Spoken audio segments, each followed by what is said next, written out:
कितना बढ़िया लाइन बा। शायर लिखता है,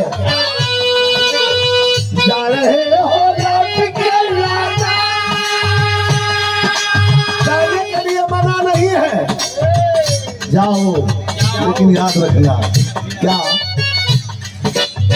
जा रहे हो लौट के आना, ऐसे तुम हमको न भुलाना।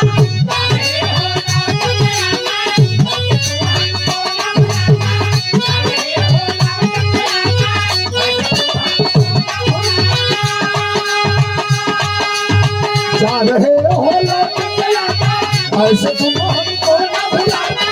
हम तो तेरे रास्ते पुराने हैं, हम दीवाने, हम दीवाने, हम दीवाने।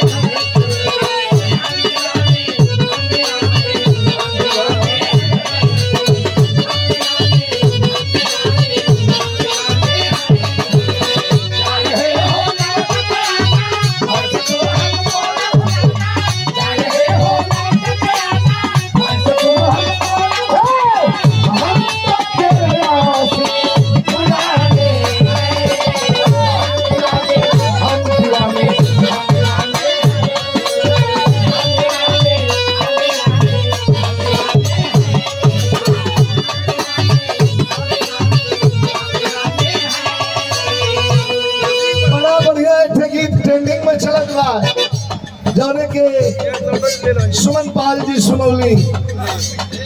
ऊ गीत शुरुआत कहाँ